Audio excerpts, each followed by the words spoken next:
Hello everyone, welcome back to my channel. आज हम GST का एक बहुत इंपॉर्टेंट और प्रैक्टिकल टॉपिक पढ़ने वाले हैं, रेंटिंग ऑफ रेजिडेंशियल ड्वेलिंग। इस टॉपिक में बहुत लोगों को कन्फ्यूजन रहता है कि रेजिडेंशियल रेंट पर जीएसटी कब एप्लीकेबल होता है और कब एग्जेम्प्ट होता है। आज मैं आपको इस पूरे टॉपिक का सिंपल लैंग्वेज और एग्जांपल्स के साथ समझाऊंगा। So let's start the topic. सबसे पहले हम समझते हैं कि जीएसटी लॉ रेजिडेंशियल ड्वेलिंग की रेंटिंग के बारे में क्या कहता है। यह अमेंडमेंट 18 जुलाई 2022 से एप्लीकेबल हुआ है, जो इस टॉपिक में बहुत इंपॉर्टेंट चेंज लेकर आया है। जीएसटी लॉ के अनुसार अगर कोई पर्सन किसी रजिस्टर्ड पर्सन को सर्विस प्रोवाइड करता है तो कई केसेस में आरसीएम यानी रिवर्स चार्ज मैकेनिज्म लागू हो सकता है। अब हम रेसिडेंशियल रेंट के अलग अलग सिचुएशंस को समझते हैं। पहला केस, अगर रेसिडेंशियल ड्वेलिंग को रेसिडेंस पर्पस के लिए किसी अनरजिस्टर्ड पर्सन को रेंट पर दिया जाता है तो यह सर्विस जीएसटी से एग्जेम्प्ट होती है। मतलब इस केस में कोई जीएसटी पेबल नहीं होगा। दूसरा केस, अगर रेसिडेंशियल ड्वेलिंग का ऑफिस पर्पस या बिजनेस पर्पस के लिए किसी अनरजिस्टर्ड पर्सन को रेंट पर दिया जाता है तो यह service taxable under forward charge mechanism होती है। इस केस में जीएसटी लैंड लॉर्ड को चार्ज करना होगा।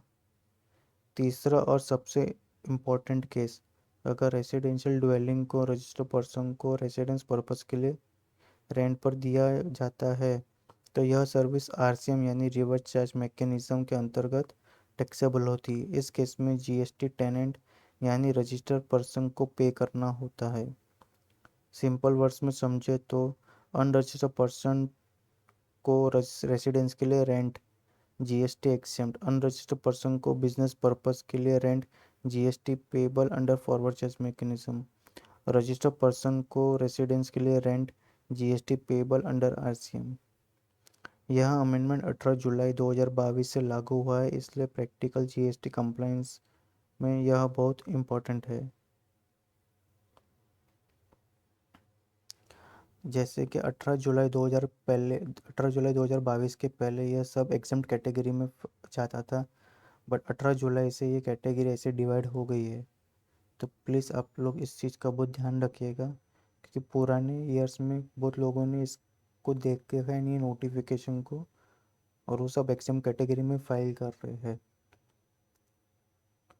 तो आज हमने सीखा है कि रेसिडेंशियल ड्वेलिंग की रेंट में जीएसटी एप्लीकेबिलिटी किस प्रकार डिपेंड करती है, टेनेंट रजिस्टर्ड है या नहीं, रेंट किस पर्पस के लिए लिया गया है, और कौन जीएसटी पे करेगा।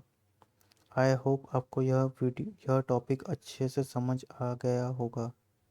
अगर आपको यह वीडियो हेल्पफुल लगी तो प्लीज़ वीडियो को लाइक करें, शेयर करें और चैनल को सब्सक्राइब ज़रूर करें। अगर आपको कोई डाउट्स है तो कमेंट सेक्शन में ज़रूर पूछें। Thank you for watching. मिलते हैं नेक्स्ट वीडियो में।